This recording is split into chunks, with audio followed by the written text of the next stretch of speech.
Welcome to the Beverly Hills Plastic Surgery Podcast. I am Dr. Jay Calvert, and today we have a really fun and special podcast to do, along with, of course, Dr. Millicent Rovelo, who is here looking very fancy and fabulous as always. Thank you. How are you doing? I'm doing great. How are you? I'm great. I'm excited about our guest. We have a fun and fabulous guest. We do. Oh, thank you, guys. It is Christina Naranjo, our new physician assistant, certified physician assistant. That's right. In the J. Calvert MD / ROXSpa / Roxbury Clinic and Surgery Center practice. How are you doing? I'm doing well. I'm happy to be here. And we're really happy that you came in to talk to us. We want to, hear all about what you do. And I don't know that everybody. So around the world, people don't have physician assistants. So like when I say physician assistant in Paris, for instance, at the MCAS conference, people look at us and go like, oh, so like a secretary. Yeah. Right. They don't know what a physician assistant is. So you're going to tell us all about it. Okay, so physician assistant is, we're also referred to as mid-level providers. We're licensed to practice medicine in the United States and then also in some other countries, Australia, Canada, and some of maybe all of the UK. But it's over a 50-year-old profession. I think it's about maybe 57 or so years old. But you're right, a lot of people do not know what PAs are. PAs are what we are referred to for short. But like I said, we're licensed to practice medicine. We train. No, stop right there. You're licensed to practice medicine. Yeah. You see, that's the part people don't get. So it's different. That's like a nurse has a nursing degree. Correct. A nurse practitioner is similar to a PA in that they can practice medicine the way that they do. They are nurse practitioners.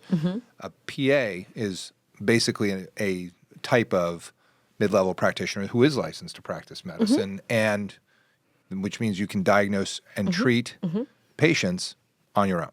Correct. We are somewhat limited legally, and I think this is a good thing because our training isn't as robust as physicians, but we do have to have some collaboration with physicians that's monitored somewhat by the state board. It varies in each state. Same thing with nurse practitioners. But the schooling is pretty rigorous. The undergraduate requirements are pretty much the same as for medical school. So most of my colleagues or cohort went to undergrad for chemistry or biology or whatever. And then the graduate school is anywhere from 2 to 3 years. My program was 2.5. I think that's about average. It's 7 semesters crammed into 2.5 years. So it's like 129 credit hours in 2.5 years. And that includes your studies, your book studies, as well as your clinical rotations, kind of like a pseudo mini residency, right? And it's all under the guise of the 2.5 years. Yes. Okay. It's a didactic and rotations in the 2.5 years. And then you come out and you can practice alongside a physician in any field, really. You can do the ER, you could be an OB-GYN, you could do derm, plastics, whatever suits your fancy. That's right. And actually, I was in dermatology the last 5 years, so... That's right. That's where we snatched her up from a derm practice. It is interesting how you got here. So, because Dr. Rovelo said, "Well, how did you find her?"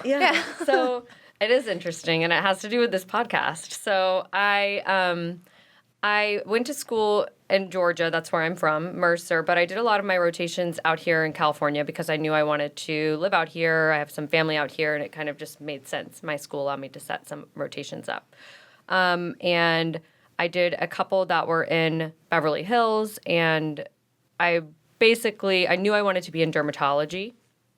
And when I first graduated, I worked at Newport Center Urgent Care in Newport Beach. And as soon as one of the doctors I rotated with offered me a job in derm, I just took it and moved to Beverly Hills. So that's where I practiced the last 5 years. And I decided, after a couple things that happened in this past year and last year, that I was kind of over living in LA and wanted to be back in Newport Beach. And I had been listening to your all's podcast for maybe a year or so. And I heard you mention your office in Newport. And I was like, oh my God, I'm going to message him on Instagram and see if he'll give me a job because That would just be so cool. And now here I am. And here we are. And that's how Lo it and works. behold, that's Isn't how that it works. crazy? Oh, that's wonderful. So Yeah. what were you doing in your derm practice then? What kind of medicine were you doing? It was medical and cosmetic dermatology. So all of it, really. When I first started, I was probably doing about 80% medical dermatology and 20% cosmetic. And then as time went on, it was about 50-50. So my role here at your practice is pretty much the same. Because I'm not really in surgery. So it's aesthetic medicine and cosmetic dermatology, that sort of thing, as long as I'm not in surgery, is really the same across the board. So fillers, Botox, cyst excisions, skin checks, acne, rosacea, that was I was doing all that stuff before.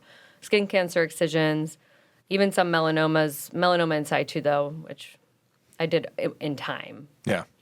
And acne is a big deal, especially It is. with my nose practice. I have some teenagers, and acne comes up a lot. Yeah. And I think that's going to really make a big difference, especially for. I can't tell you how many kids I do this amazing nose for them, and then they come back and it's time to take the post-op photos, and I'm like. Can I give you antibiotics for 2 weeks before we take these? Because, man, what is going on? Like, did you just, stick your head in a cotton candy machine? Like, what is the acne is really tough on the teenagers. I mean, all my Pretty kids, all intense. mine had, I think every one of them's taken Accutane. Accutane at this point. I was think Accutane. they all have. Yeah. So, and you do that. That's something you do. It is, yes. It's something I do. No, I know. So that's good. I love it. I do surgery, so Yeah. Here we go. an amazing physician assistant in both, and you have been coming to both offices because I have. you obviously it's more convenient to be in Newport, but Yes. you probably got some people in Beverly Hills that don't want to give up on you. I do. Yeah. So Thankfully. that's good. Yeah. It's just nice. Yeah. What's your favorite thing? What do you love doing? Do you love doing Botox? Do you love doing fillers? I love doing injectables. I really do.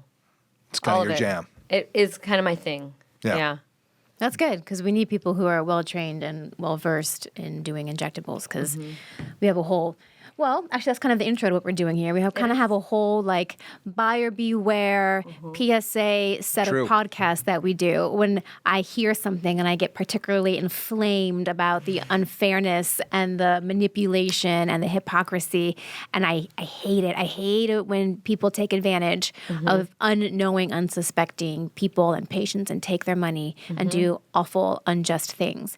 So that's sort of one of the reasons we wanted to talk to you because I understand you've heard some rumors about some shady business happening down in Newport. That's right. So it was funny because earlier this year, I saw something on, I don't know if it was New England Journal of Medicine or maybe it was FDA. I don't really know, but I might have gotten an email or something that there were some cases of botulism from counterfeit Botox in the United States. I did hear that. Yes. And they were kind of reported over a period of 4 months or so from the beginning of the year until April.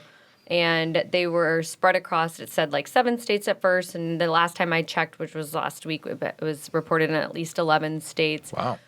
I know, botulism. So let's take a step back about that, right? So Botox is such a ubiquitous term, and everyone knows more or less what Botox is, especially if you're going to listen to this podcast.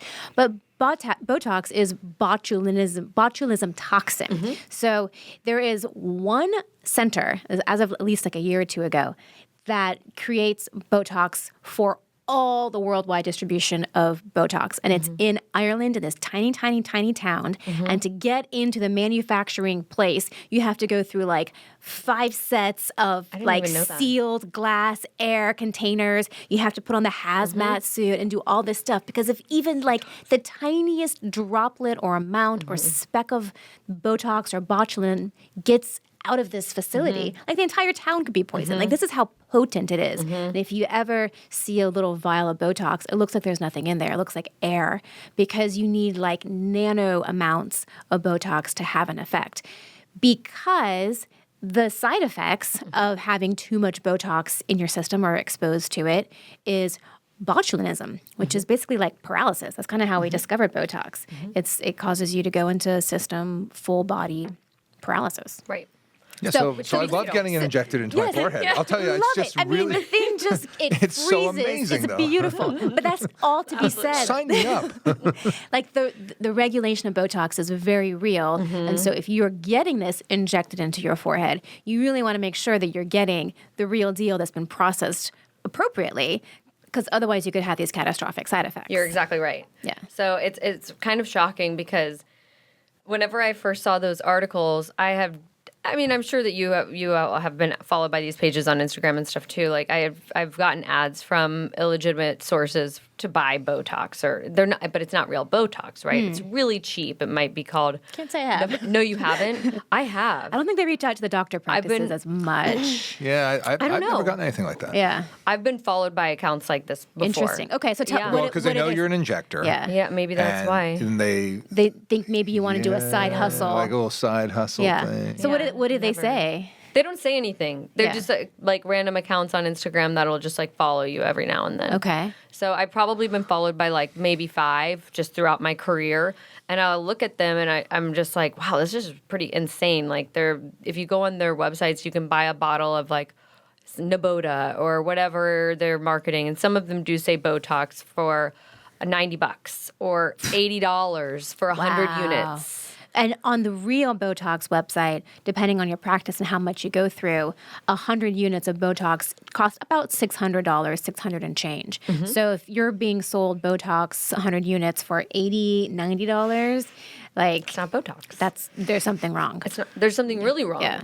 So when I first moved down to Orange County, it was in like May, but I wasn't working for a couple months. I took a couple months off, and then when I started going back to work, I'm telling all my friends, I'm like, of course, everybody has to come in and see me. You can't go to see anybody else. It's like illegal. Not really, but That's exactly right. It's not okay. No, these are your people. They need to support you. Yes, and I'm like, whatever you're paying, of course, we'll just match it. Like if it's $10, $12, $11, $13, $14 a unit, because you can't go somewhere else. But they're paying like $6 a unit. Oh, wow. $7. No, seriously.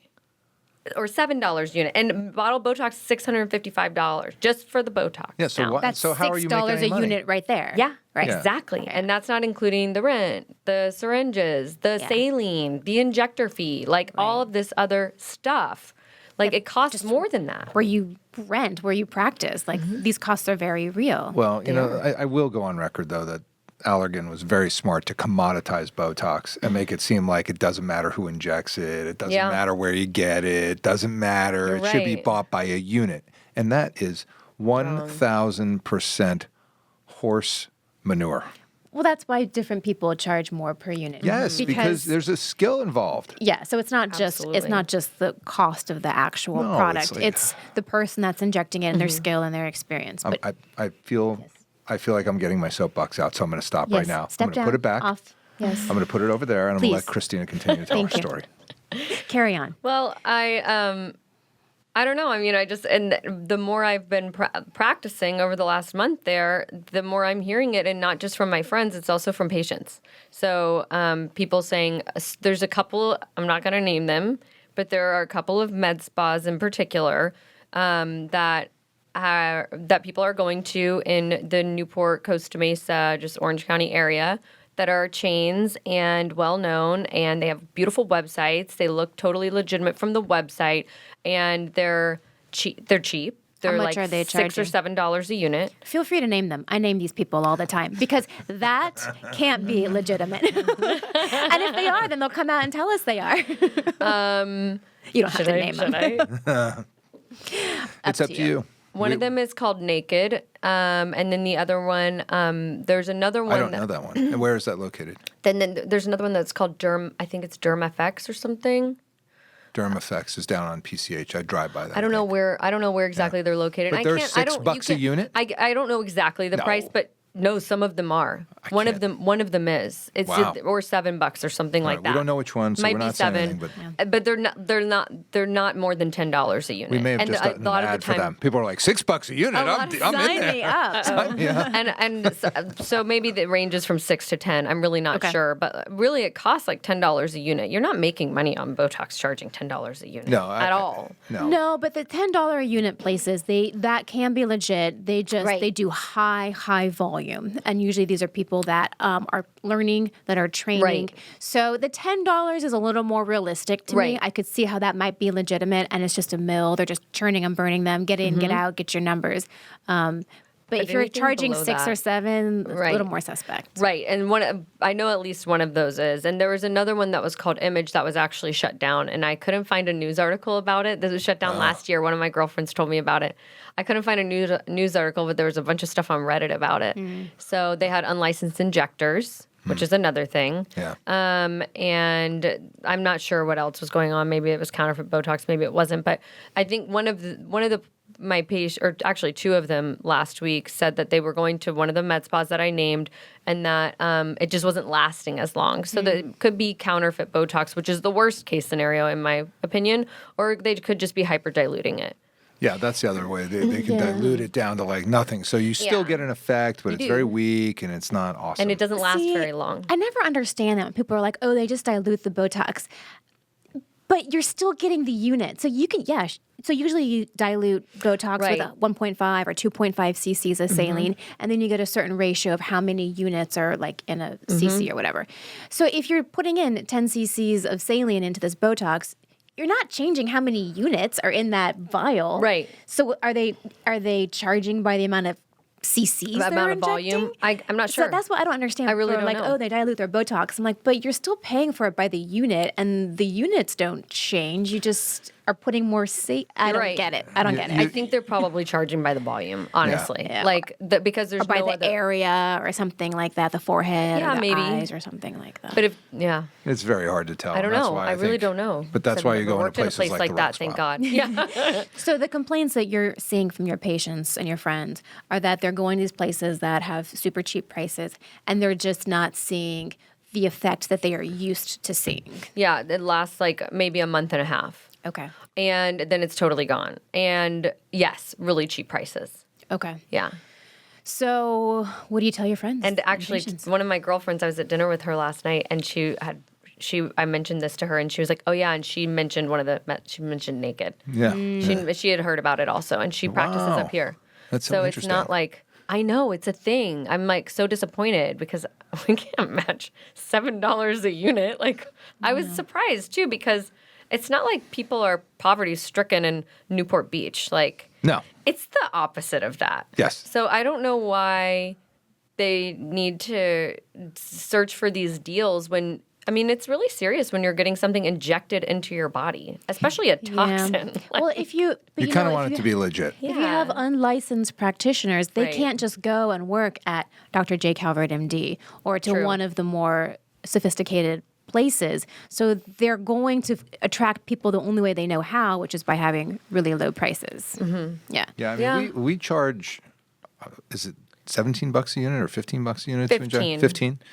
And, whatever it is, it's a lost leader. Like in reality, we're doing Botox more as like a service for our patients because then, the place that we make money in plastic surgery in a med spa is really on lasers and fillers. Right. Botox, we do it because Botox is not a re- moneymaker for No, it's not a moneymaker for anybody. So, Right. so whether we charge 12, 13, 14, 15, 10, 11, whatever units, dollars per unit, I think is silly because really you should be paying for an experienced Right. injector or We put the soapbox back there, remember? no, I don't know if you're watching. I got to back out, and so that's why it's like, why do people see it as an opportunity? Like it's not a commodity. Like It's not. your skill in being able to inject Botox for somebody and get the effect, and knowing where to put it so that it makes you better looking when it's all done, which is the whole goal, Yeah. is worth the money. It is. It is. It's worth it it. is. Definitely worth the money. Yeah. And then the other scary thing is, aside from whether or not it's, quote, diluted or you're just not getting the right thing, is it could very well be one of these illegitimate, illegal Botoxes that are out there, which, as you referenced, has a very real potential of causing serious problems and paralysis and all of the bad things that go with having actual botulism. Right. Toxins One of in the your girls had to body. be put on a ventilator. Yeah, because she couldn't breathe. Her Because she diaphragm couldn't breathe stopped working. because she exactly. Yeah. So and the other place that I've noticed and I've heard about fake injectors are people that advertise really only on social media. I remember hearing about this one lady who was in nursing school, and she was advertising on her social media that she did injections and Botox and fillers for these crazy low prices. Like for a syringe of God knows what, she called it Juvederm, I don't know what she had. She was charging like $125. It cost $300 to buy that syringe. So I don't know what she was getting, where she was getting it from. Scary. But the telltale things, people, so if these things happen to you, kind of like take pause. In order for her to inject you, you had to reach out to her on Instagram. And then once you put in a deposit of however much money, then she tells you where to go and what the address is. And it's only a cash, like Venmo situation. And then when you do find the address, it's like in a salon, like a hair salon. So like she's renting a chair. Like all of these things add up to someone who is not licensed to be practicing and is not injecting legitimate products. And do you really want someone that's not adequately trained sticking needles into your body with God knows what kind of foreign substances? Like these are really, really serious things. Like people, if you can't afford it, save your money, but go to like someone who's legitimate, because the problems that can come from these kind of injections are horrific. Well, yeah, we had our podcast of my patient who was getting those, like, whatever they were injecting into her butt.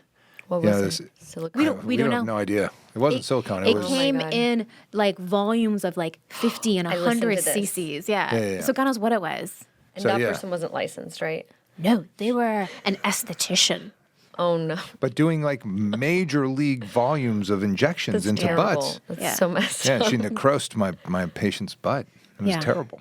So yeah, for anybody who wants to go back and listen to that one, that was a goodie. It was a gut wrenching. It was unsubscribe. Yeah. It was nasty. But so this is why we like to have a legitimate physician assistant, and we've had Orla on the podcast in the past, who's been with me for 20 years in the Beverly Hills office. A very legitimate certified physician assistant who, is extremely skilled and very competent at lasers, Botox, all that stuff.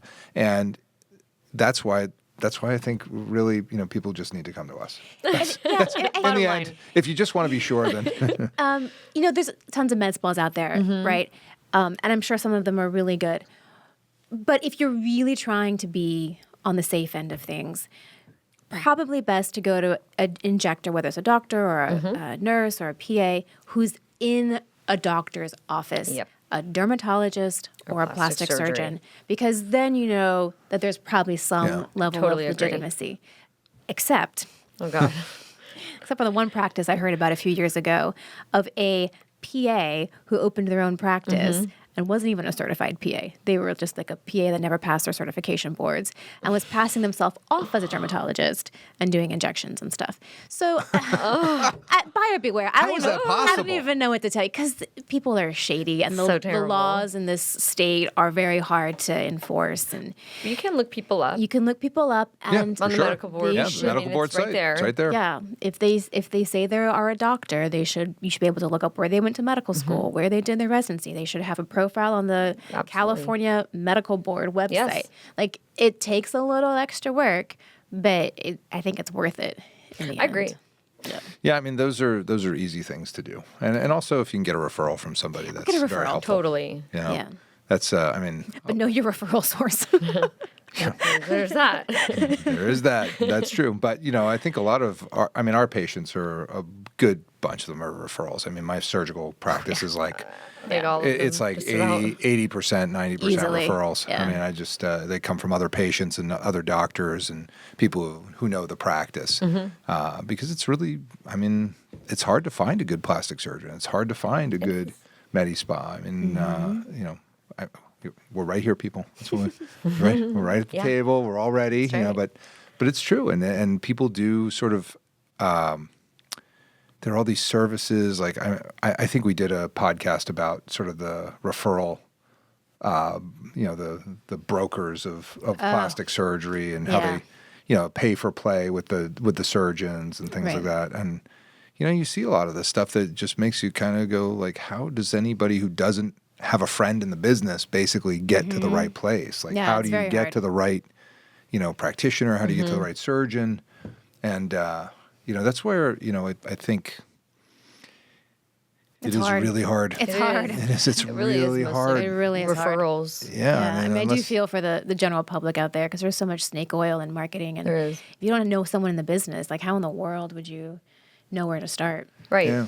Or know about any of these concerns. Which is why we're doing this. Yeah, I love so it. that's a good little message. So what's your future look like? Now that you got you're situated in Orange County and you're coming up to Beverly Hills to take care of your people there. What's the future? You're going to keep coming to Beverly Hills? You're going to nestle in the OC? I mean, I really want to build in Orange County. That's my goal. But I am going to continue coming to Beverly Hills. For the can't let your people unforeseeable down. future, like probably forever. So You can't let your people down. no, I can't. They love you. I can't. Yeah, and I love them. I care about them. You develop relationships with your patients. Yeah, Like I've for been sure. seeing them for not that long, but 5 years. It's long enough. I know like a lot of 5 years details is about real. their lives, and they trust me, and I love seeing them. So Yeah. I was like, I can't abandon them. So yes, I'm going to continue to come up here. Not that often, but probably a couple of days a month. It just depends on the demand, and build an OC. Do you like all those toys that I have in the Newport office? Obsessed. I'm like so excited to be at a practice with so many devices. There We got are a like lot. so many. Yeah, I love it. It's like Laser And City. I learned how to use all of them. Potenza? Is love that, it. is that your favorite? I don't know. PicoSure. PicoSure. I really actually am liking the Pico a lot. I've seen a couple people come back like since I've learned how to use the device. I'm impressed with it. The I don't know. PicoSure I is don't know if I have a impressive. favorite device. I love Potenza and I love Morpheus. Like I love microneedling RF. Yeah, the PicoSure is pretty impressive though. I mean, that cool. thing works. And it doesn't hurt very much. And No. it does. It works. Well, because it's a different. It's not a laser per se. Right. That's the whole point. And Yeah. it works through a very different technology. It does. And, I will tell you one thing about the PicoSure. It's very expensive to buy one. It's so expensive. I don't But that's know. why it works. I don't know. Maybe I'd had a stroke that day or something, but somehow like they convinced me to buy one, and you got to have this. You got to have, and it's true. It does melasma. It does Yeah. all kinds of pigment. It's really a very versatile laser. It can be used to take away benign nevi like moles. Yeah. Scarless. Yeah, I just used it on a Fitz 5 today on a mole, basically on the back of her leg. That Wow. was quite big, and I felt very comfortable doing it. And it's interesting, right? Yeah. It's like it's FDA approved for it. Yeah, it's very So cool. it's such so unique cool. technology. Yeah. Maybe that's why it's such an expensive laser. Yeah, it's really expensive. I only know one other practice with it. You are going to need to do roughly God, no. 1,007. Thousands of PicoSure Yeah, treatments. if you do like 2,000 or 3,000 of those moles, we'll get close to being able to pay for it. Yeah, That's- that sounds about right. right. Isn't that about right? Yeah. Yeah. Yeah. So if you do that, then we're good. But I have it. It's there. And those of you that are Any skin- fighting any for skin melasma, type. yeah, I mean it does. That's It works great. on Even anything. really, even Fitz 6. So. And that's the nice thing about the Potenza, which is a RF microneedling Yeah. device, which you can also use on almost any skin type. Any, really. Because it's not a light-based therapy. Right. That's the thing. Heat, Like but people, still. I always am impressed with some practitioners who have absolutely and this is not you because you are very wise and smart and you've learned throughout your career obviously the laser technology Mm-hmm. and that is the key to being good at lasers. I'm impressed by many practitioners who see the laser as something that you turn on, you look at the patient, you look at the settings, match them up, and start firing. And it's like, that is not how this works. You got to know the science behind You it. have to know the laser medicine. You have to understand radio frequency. You have to understand how these devices work so that you can adjust accordingly and get and not only prevent problems, which is always an issue with lasers and burns and That's things my like that main are concern. Yeah, they come with the territory. But They do. But Unfortunately. at the same time, you want to get a good effect. Yep. And the way that you get really good at it is by knowing the laser medicine and Yep. understanding it that way. And I'm just so impressed that some of these practices, it's just like, okay, so you look at the patient, and then you pick this button and you hit this button and start firing. And I'm just like, Wrong. That's not how this works at all. Not good even enough. close. That's not even in the ballpark of reality. You You're right. must understand the laser Right. medicine. It's really irresponsible if you don't. Yeah, and you're not- you don't have you can poor get away outcomes. with it, but you're going to have problems. And as I always tell everybody who's starting off with a new device, I'm sure I said this to you at some point, walk up to the result. Don't you don't did. go charging after it. Just walk up to the result. Yeah. If you got to bring them back and do an extra round, bring them back. The device is there. I already sunk the money into that thing. It's done. So do it again. If you have to. I'd rather you walk up to the result than go for the home run and have a problem. It doesn't make sense, and especially with some of these they're powerful technologies. We don't mess around at the ROXSpa. No, This is legit stuff for sure. It is. Yeah, this is not a little IPL here and there. We're No, but we're going for IPL it. you can really mess people up with too, actually. The most problems I've had with in IPL? ROXSpa is with IPL. I believe it. I feel like the Pico, honestly, is safer than IPL, but I don't. I mean, 100%. yeah, it is. Which is very cool, but still. Just for those of you following along at home, IPL stands for Intense Pulse Light. Intense Pulse Light. Did I say that right? So Intense Pulse Light basically means that you take one of these light bulbs that are over our heads and turn it up and flash really hard, and it throws all the light of the spectrum at whatever you aim it at. Very different than a laser, which what a laser does is it takes that same energy, it puts it through a crystal, and it collimates it. It makes the light uniform, and it brings it through a certain crystal that selects for a certain wavelength of light, and you're delivering a uniform, very regulated, power-based version of that light that attacks a certain color, it's what's known as the chromophore. So whatever it is, whether it's CO2 and you're trying to resurface skin, that's attracted to the water, or if it's a ruby laser, which is for red pigments and things that you want to get redness out of, then you would use our V-beam laser. So there's the technology is really key, and I think the public has very little understanding of that and why you come to a place like ours to do this stuff. I mean, it's a lot of physics. It's like you said, Totally. it is all physics, really. That's kind of why I love it. Yeah. I did get A's in physics. Sure you did. I did. believe I it. love physics. I should have been a nuclear physicist. I would have been totally into it. So which is your favorite? You don't have a favorite as of yet? You're just No, I'm undecided. Oh, either the Pico or Potenza. I do love microneedling RF. I just think that the results are always so pretty. Really, And you are tightens very the skin a little bit. And you're so very it's nice. knowledgeable in our skincare products. Do you have a favorite product that everybody should have, no matter who you are? Is there a cleanser? Is there a toner? Sunscreen. Wear sunscreen. No brainer. Yes, it's like the most important thing. I do have some favorite products. I love the Alpha Ret, I think, because it's so tolerable and it's truly a retinoid. Can everybody use that, or is it a little rough for some people? I honestly think everybody can use it. Alpha Ret. All right. It's so well tolerated, even though it is truly a retinoid instead of a retinol. So they're a little bit stronger, but the way that they've formulated it, I think really everybody can use it. And the way that the pump is, you're never going to use too much, which is some people run into problems using too much of it. And I think as long as you're counseled on how to use them, they're easy. But that product in particular is excellent. And then there's a new product from SkinCeuticals that I'm just absolutely obsessed with, the P-Tiox. Oh, yeah. Obsessed. The Botox in a bottle. It actually is really impressive. I was Really? shocked. Yes, I was shocked. But I have I'm just obsessed with skincare in general. So then they got to get in to talk to you. That's the bottom line. Yeah. Yep, she's available for virtual there. consultations too. Yeah. You need to talk about products. We can send them out to you. Sure. Yeah, that's all part of being a great aesthetics PA is understanding the entire spectrum. Yes.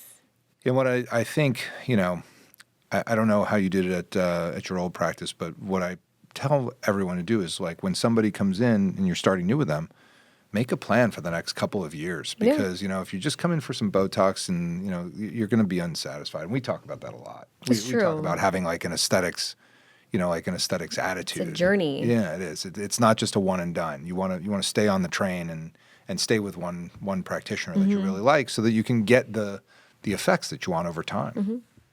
I agree. Yeah, Orla's people have been coming to her since she was a student with me. I swear to God, like they've just, like, we've all gotten a lot older She's together. great. Yeah. She's not old, but I am. It's all good. Yeah. Yeah. I couldn't agree more. Do you have anything else that our people need to know about you? Did we miss anything? No, I think that you guys covered pretty much everything, honestly. I think so. A lot of it, yeah. Anything, Dr. Rovelo? I've really enjoyed tonight. Oh, good. Thank you for having me. Been a Yeah, that's pleasure. great. It's really awesome. No, we're happy that you came in, and it's important for our listeners to understand. And we got to have Orla back too. We haven't had her in a while. I know. She's due. She was. I think she was on the sofa the last time that we had her on. Yeah, she's due. Yep. She needs to come in and tell us what's different. The sofa. Yeah, we had a sofa for a Yeah, while. before we had the studios, Then we had. You know, we've done this podcast a lot of different ways. And it's time for her to come back in. But we really appreciated having you, Christina. Yeah. Thank you so much. Thank you. It's been a real pleasure, and we're so happy that you are settling in and getting to know all of our patients and taking care of them and warning us of all of these dangers. I had no idea. I know. It's shocking. Don't go to any other Medi-Spa, Dr. Rovelo. That's all I we're will saying. not. Don't. Well, thanks again. Yeah. And this is the Beverly Hills Plastic Surgery Podcast coming to you from the 90210.